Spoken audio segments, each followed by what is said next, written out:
오늘이죠. 어떤 한 분하고 이렇게 얘기를 하는 가운데 그분이 그렇게 얘기하시더라고요.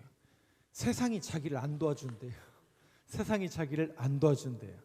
근데 또 제가 연배도 한참 어린 분이고 어리고 그분보다 연배도 한참 제가 어리고 인생의 경륜도 짧기 때문에 제가 당연한 겁니다 이렇게 얘기를 못 하겠더라고요. 여러분, 세상이 우리를 도와주던가요? 쉽지 않죠. 세상은 우리를 이용하려고 하고, 세상은 우리를 끌어내리려고 하고, 세상은 우리를 오히려 고난의 자리로 더 밀어넣을 뿐입니다. 달콤해 보이고 그것이 넓은 길인 것처럼 보일 수 있지만 여러분, 오히려 그 길이 고난의 길이고 또 우리에게는 또 우리 심령이 상하는 길일 수 있습니다. 그래서 그분이 그렇게 얘기하시더라고요. 자꾸 그렇게 세상에 이용만 당하고 세상에 고난이 밀려오고 세상이 자기를 도와주지 않는 것 같으니까 이 땅에 살아가면서 자기 혼자 있는 것 같더라는 거예요. 직장에서 자기 혼자 있는 것 같고, 가정에서도 자기 혼자 있는 것 같고, 또 친구들과 어울려도 별로 만족감이 없고, 그러면서 인생은 참 좁은 문을 걸어가는 길 같습니다 라고 얘기하는데 제가 동의하지 않았어요. 왜냐하면 그분이 말하는 좁은 문과 제가 말하는 좁은 문은 조금 차이가 있습니다. 오늘 이 밤에 여러분들의 마음이 그분과 또 같은, 마치 우리 인생이 좁은 문을 걸어가는 그런 인생길 같이 보일지 모르지만, 세상이 우리를 도와주는 것이 아니라 바로 우리 주님이 우리를 도와주심을 믿고 마음에 시온의 대로가 있는 자는 복이 있다고 말씀하신 것처럼, 오늘 이 예배의 자리가, 또 이 기도의 자리가, 또 이 시간 함께하는 저와 여러분들의 모든 심령의 자리가 시온의 대로가 활짝 열리는 자리가 되길 간절히 소망합니다. 그래서 여러분들이 힘을 생산해내지 마시고 주께 힘을 얻는 귀한 밤이 되길 간절히 소망합니다. 기도도 내가 하려고 하면, 어떤 목사님이 어떤 목사님의 이제 기도책을 이렇게 봤더니 그렇게 얘기하시더라고요. 우리가 기도를 하나님 앞에 이렇게 올려드리는 기도는 5분을 넘기기가 어렵대요. 왜? 하나님 이것도 해주셔야 되고 저것도 해주셔야 되고 이것도 없고 저것도 없고, 근데 다 얘기하다 보면 미천 다 드러나서 5분을 못 넘긴다는 거예요. 근데 우리가 진짜 능력 있고 파워풀한 기도는 뭐냐? 바로 하늘의 문이 열리고, 하늘의 문이 열린다는 건 뭐예요? 하나님은 우리를 만나러 오시는 거거든요. 그래서 그분은 이렇게 표현하시더라고요. 하나님이 하늘의 문을 찢으신대요. 왜? 우리를 만나시기 위해서. 그래서 성령님이 임재하심을 경험해서 그 성령님께 붙들리는 기도가 진정한 파워풀한 기도다라고 말씀하시는데, 제가 그 말에 굉장히 동의를 했습니다. 오늘도 저와 여러분이 우리의 힘으로 무엇인가를 하려고 하는 것이 아니라 성령님의 감화 감동 역사하심을 기대고 하나님을 바라보며 주님께 기도하며 간구하는 저와 여러분들의 고백이 되길 간절히 소망합니다. 자, 오늘 말씀은 너무나 유명한 말씀이기 때문에 제가 오래 할 것 같지는 않습니다만은 14절부터 한번 보도록 하겠습니다. 오늘 우리가 어떤 말씀을 붙잡고 기도하실 것인가? 자, 14절 말씀 저하고 한번 같이 읽겠습니다. 시작. 그러므로 우리에게 큰 대제사장이 계시니 승천하시니 곧 하나님의 아들 예수시라. 우리가 믿는 도리를 굳게 잡을지어다. 자, 이 말씀 띄워놔 주세요. 여기 두 번째 줄의 맨 마지막에 보면 우리가 믿는 도리를 굳게 잡을지어다. 굳게 잡아야 된대요. 뭐를요? 믿는 도리라는 게 뭐예요? 우리의 신앙 고백, 우리가 믿는 대상이 누군지를 신앙 고백하고 그 신앙 고백을 굳게 잡을지어다. 그러면 우리가 신앙 고백하는 그 대상이 누구죠? 네, 두 가지를 이야기하고 있어요. 14절에는 큰 대제사장과 하나님의 아들. 여러분, 우리 주님이 하나님의 아들이신 건 동의하시죠? 이 내용은 이제 아시니까, 하나님의 아들인 건 아들 예수시니라, 그 주님이 하나님의 아들이시니라, 이건 이제 우리가 다 동의하는 내용인데, 여기 우리 주님을 큰 대제사장으로 묘사하고 있습니다. 이게 무슨 얘기일까? 제사장은 제사장이지 큰 대제사장은 뭐냐? 대제사장이잖아요. 제사장이 여러 명이 있고 그 중에 대제사장은 한 명이죠. 근데 여기다가 큰 대제사장이래요. 원문에 보면 이 이제 큰이라는 단어가 메가라는, 여러분 알고 있는 우리가 메가처치 할 때라는 그 히브리어를 쓰고 있는, 헬라어를 쓰고 있는데요. 이 메가라는 것은 양적으로 크다라는 것을 표현합니다. 그러면 우리 주님이 큰 대제사장인데 어마어마하게 큰 대제사장, 이걸 의미하는 건가? 이 큰 대제사장이라는 의미는 바로 여기에 있습니다. 뭐냐면 신앙 고백이라고 말씀드렸잖아요. 여러분, 제가 지난 주일에 그 말씀 드렸잖아요. 천상의 요한계시록 4장에 보면 천상의 요한이 올라가서 가장 먼저 만나는 곳이 뭐라고요? 하늘의 문이라고 말씀을 드렸잖아요. 그 하늘의 문을 누구시라고요? 우리 구주 예수 그리스도를 통해서 들어갈 수 있는 양의 문이 되신 예수 그리스도라고 말씀드렸잖아요. 이게 어떤 의미냐면 대제사장은 유한한 존재잖아요. 그리고 그 유한한 존재는 제사를 어떻게 드려요? 끊임없이 제사를 드려야 돼요. 그런데 여러분, 우리 주님은 십자가에서 모든 결박을 끊으시기 위해서 이 땅에 내려오셨고, 십자가에서 단번에 영단번에 그 피를 흘려주심으로써 영원한 희생 제사가 되셨을 뿐만 아니라 그 주님이 죽으셨을 때 무슨 일이 벌어져요? 성소의 휘장이 갈라져요. 밑에서 위로 갈라져요? 위에서 밑으로 갈라져요? 예? 왜요? 누가 몰래 이렇게 찢은 거예요? 누가 몰래 찢으면 밑에서 위로 갈라지지만 하늘 위에서 밑으로 갈라졌다는 것은 하나님이 찢으신 거죠. 아하, 우리는 구약의 제사장, 또 구약의 제사를 통해서 우리의 죄가 속죄함을 받아 하나님을 만날 수 있는 통로가 열려졌었는데 그것을 가로막고 있었던 게 휘장이었던 거죠. 근데 이제 예수 그리스도를 통과하면, 예수 그리스도를 구주로 고백하면 그 문을 들어갈 수 있다는 얘기, 없다는 얘기예요. 단 한 번에 우리 주님께서 그 길을 열어주셨기 때문에 아하, 영원한 대제사장이 되신 우리 주님의 그러한 제사장으로서의 그 역할, 코헨으로서의 그 역할을 큰 대제사장으로 표현하고 있는 것을 볼 수 있습니다. 바로 그 믿음의 고백을 굳게 잡을지어다. 바로 우리 주님이 큰 대제사장, 영단번에 한 번에 휘장을 가르시고 십자가의 보혈로 우리의 모든 죄를 씻겨주시고 주님 앞에 담대히 나아갈 수 있는 그 근거를 우리 주님이 만들어주셨고, 그 주님은 하나님의 아들 예수시다라는 이 신앙 고백을 굳게 잡을지어다. 왜냐하면 자꾸 우리의 신앙인들에게 비트는 진리가 이거예요. 그러니까 우리는 진리를 붙들고 있는데 자꾸 이것도 해야 되고 저것도 해야 되고 이걸 자꾸 비튼단 말이죠. 이 히브리서를 쓰던 그 시대도 마찬가지고 기독교 역사 속에서 계속 그랬어요. 지금도 마찬가지로 이단은 끊임없이 이 진리를 무너뜨리기 위해서 예수님 그런 분 아닌데, 신앙생활 그렇게 하는 거 아닌데, 예배 그렇게 드리는 거 아닌데, 말씀 그거 아닌데. 여러분, 우리 주님이 어떤 분이신지에 대한 이 진리의 고백이 변치 않는, 그래서 우리가 믿는 도리를 굳게 잡을 수 있는 저와 여러분 되시길 간절히 소망합니다. 그 주님이 15절 한번 보여주시죠. 한번 저와 같이 읽겠습니다. 시작. 우리에게 있는 대제사장은 우리의 연약함을 동정하지 못하실 이가 아니요 모든 일에 우리와 똑같이 시험을 받으신 이로되 죄는 없으시니라. 그 주님이 큰 대제사장이 되시고 하나님의 아들 예수가 되시는 그 주님을 믿는 도리를 우리가 붙잡고, 우리에게 있는 대제사장 그 주님은 우리의 뭐요? 연약함을 동정하지 못하실 리가 아니요 모든 일에 우리와 똑같이 시험을 받으신 이로되 죄는 없으시니라. 여러분 잘 아시는 성육신 사건이에요. 성육신 사건이 뭐예요? 하나님의 아들 예수 그리스도가 원래 어디 계셨어요? 하나님 우편에 계셨죠. 하나님과 함께 계셨죠. 창조하실 때도 말씀으로 함께 계셨던 그 주님이 이 땅에 인간의 모습으로 내려온 사건이 성육신 사건입니다. 아하, 그러면 이 땅에 주님이 인간의 모습으로 내려오셨다면 아팠을까요? 안 아팠을까요? 울었을까요? 안 울었을까요? 고민했을까요? 안 고민했을까요? 신인데요? 신인데? 하나님의 아들이신데? 하나님이신데? 그분은 이 땅에 내려오실 때 하늘 보좌를 이미 포기하고 내려오신 거예요. 왜? 우리와 똑같아지기 위해서. 그래서 그 하늘 보좌를 내려놓으시고 이 땅에 우리와 똑같은 모습으로 아기 예수로 이 땅에 오신 거예요. 그분도 고통을 느끼셨어요. 그래서 울으셨어요.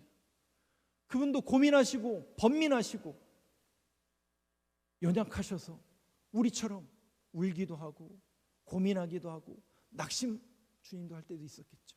그러나 그 주님은 그 모든 것을 다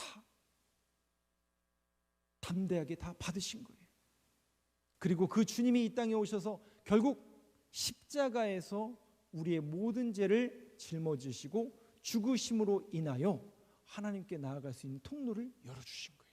그래서 요한복음에 있는 것처럼 내가 곧 길이요 진리요 생명이니 아버지께로 갈 자가 없느니라. 바로 그 길을 주님이 제시하신 거예요. 그 주님이 이 땅에 우리와 함께 그 연약함을 다 경험하신 거예요. 여러분, 저는 이 말씀이 너무 은혜가 되는 거예요. 단순히 하나님은 저 하늘에 계시고 우리는 밑에 있기 때문에 하나님 앞에 하나님 도와주세요, 하나님 내 마음 아시죠? 이 정도의 하나님이 아니라 우리 하나님은 성령 하나님께서 우리와 함께 하시고 내주하실 뿐만 아니라 이 자리에 함께 하실 뿐만 아니라 주님은 이미 우리의 연약함을 다 경험하신 거예요.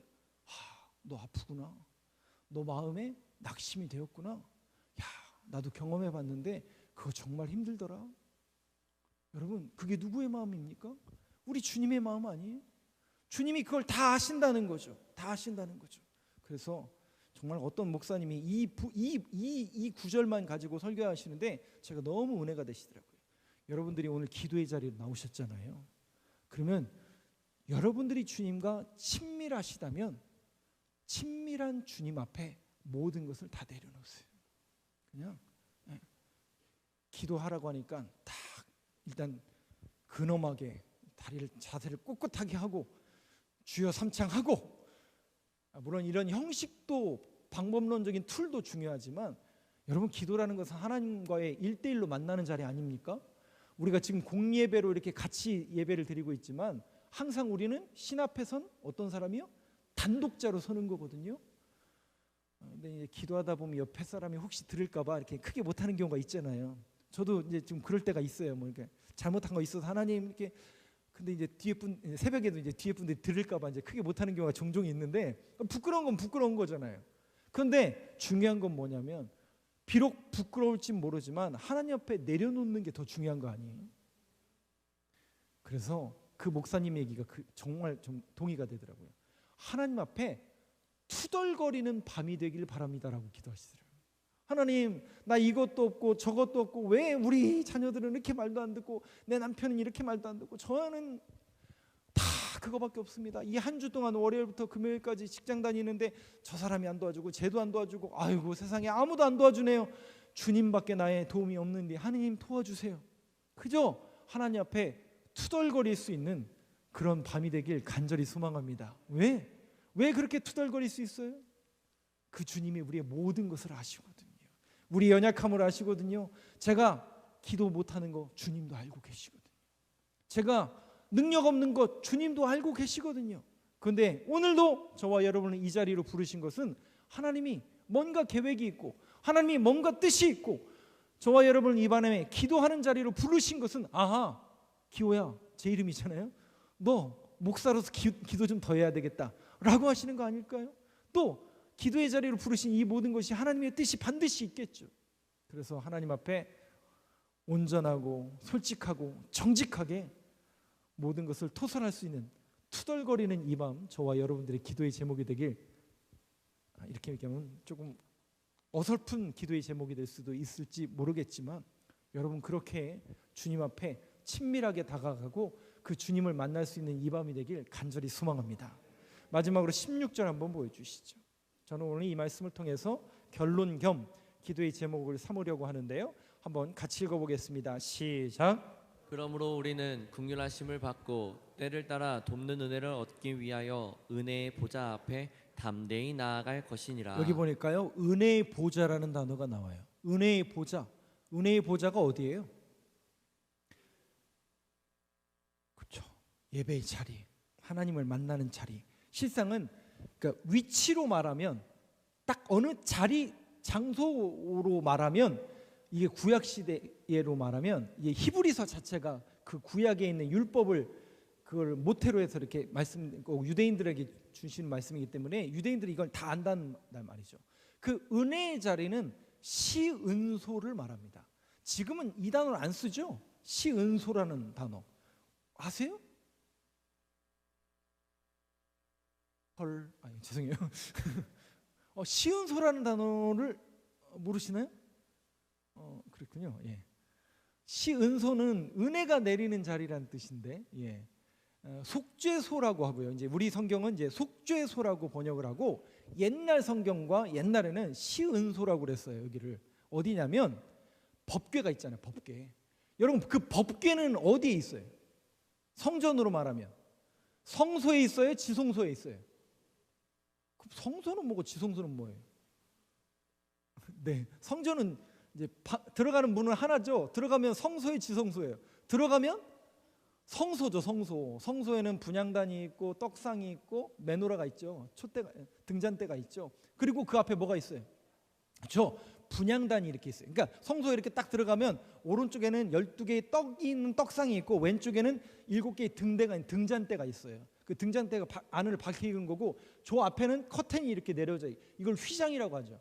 커튼이 내려져 있고 거기에 분향단이 있다고요. 그러니까 재를 가지고 번제하고 난 그 재를 가지고 거기다가 분향하는 거예요. 그럼 매일 아침 저녁으로 번제단에 드리는 거예요. 제사장이 들어가서. 근데 그 휘장 안에는 뭐가 있다고요? 거기를 지성소라고 하고 법궤가 있다고요. 법궤가. 근데 법궤는 상자로 되어 있죠. 그리고 들고 다닐 수 있는 막대기가 양쪽에 꽂아 있고, 그리고 뚜껑이 있어요. 뚜껑 위에는 천사 두 그룹이 이렇게 있죠. 그 뚜껑을 뭐라고 부르냐면 속죄소라고 불러요. 그것을 시은소라고 합니다. 장소로 말하면. 즉 뭐냐면 우리의 죄가 속함받는 은혜의 자리라는 뜻으로 속죄소라고 합니다. 그리고 이스라엘 백성들은 하나님의 영광이 머무는 자리 쉐카이나, 혹시 들어보셨어요? 쉐카이나라는 단어? 네, 그 쉐카이나라는 단어가 바로 거기에요. 그 뚜껑 바로 위, 거기에 하나님의 영광이 있다라고 그들은 신앙 고백으로 지금도 여기고 있습니다. 그것을 쉐카이나라고 부릅니다. 근데 우리는 그 자리가 어떤 자리냐? 바로 우리의 죄를 대속해 주시는 은혜의 보좌라고 이야기하는 겁니다. 여러분, 그 은혜의 보좌 앞에 나아가려면 누굴 통해서만? 예수 그리스도를 통해서만 그 자리에 나아갈 수 있는 겁니다. 그래서 오늘도 저와 여러분이 하나님을 만나러 오셨잖아요. 그 하나님을 만나기 전에 우리는 필수적으로 가장 먼저 해야 될 게 뭐라고요? 주님, 내가 죄인입니다. 여지없이 죄인입니다. 나의 죄를 사하여 주옵소서. 그래야만 우리의 죄가 씻김을 받아서 거룩해져야만 하나님을 만날 수 있거든요. 그래서 항상 말씀이, 그 신앙 고백이 저와 여러분들에게 먼저 되셔야 돼요.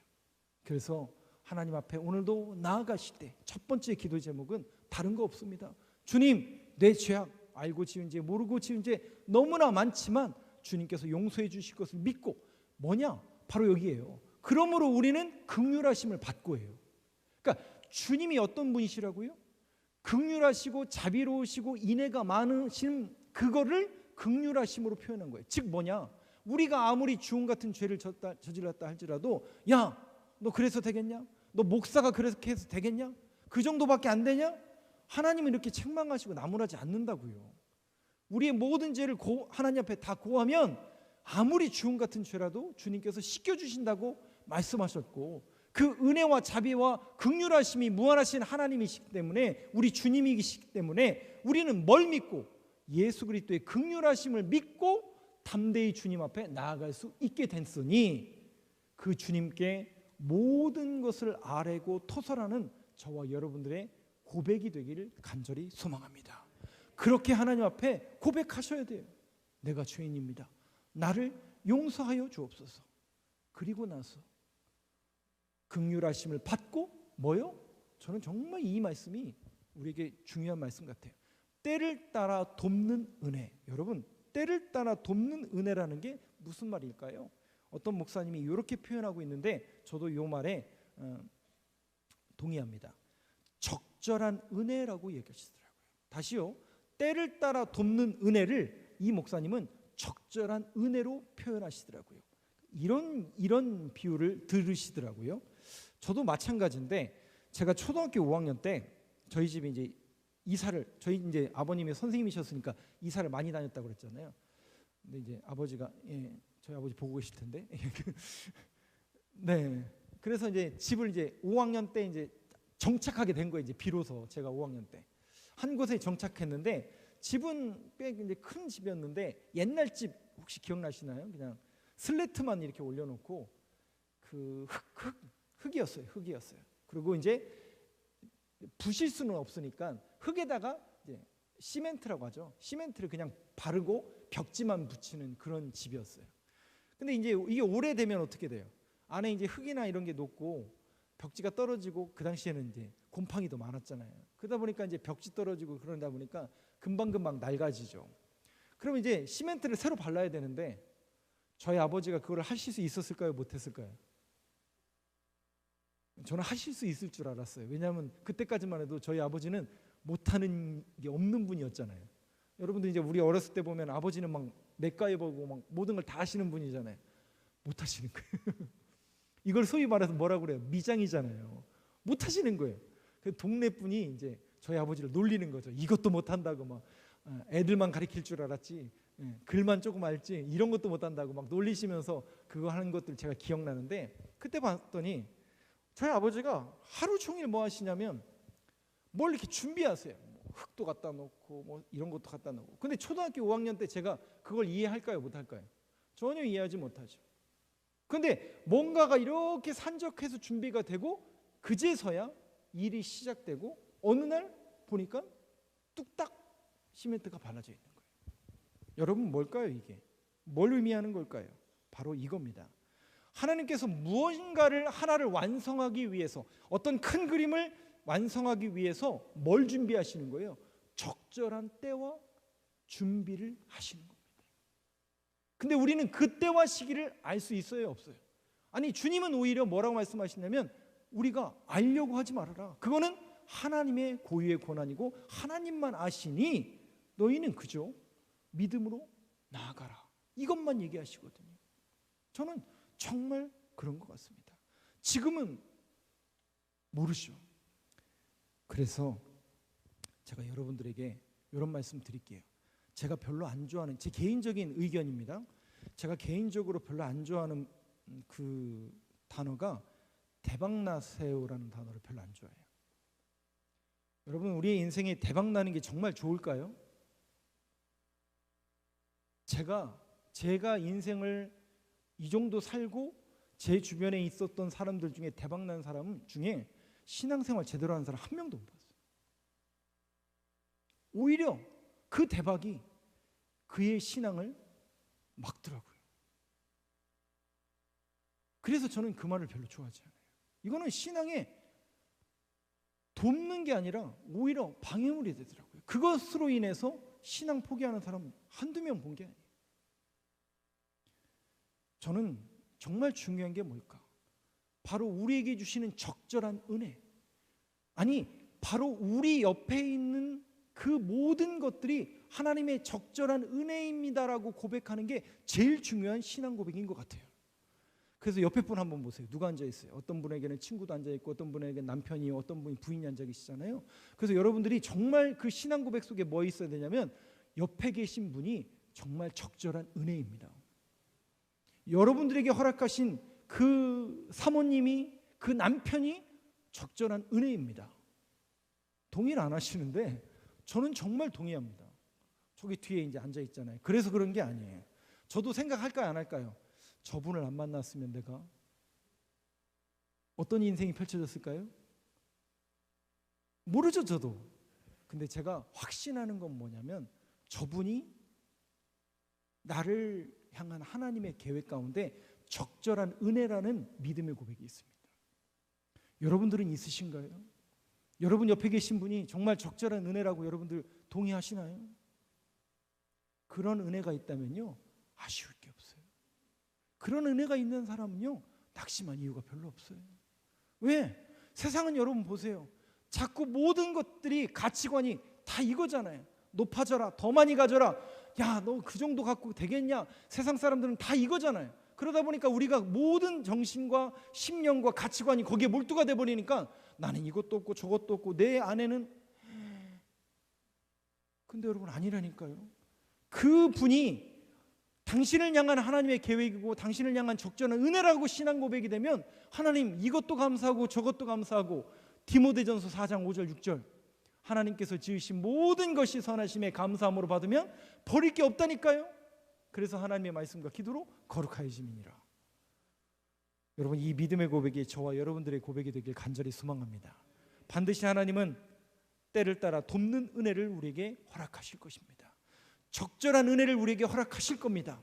그러기 위해서는 두 가지를 여러분들이 기도의 제목으로 삼으셔야 돼요. 첫 번째, 하나님 그때와 시기를 우리는 알지 못합니다.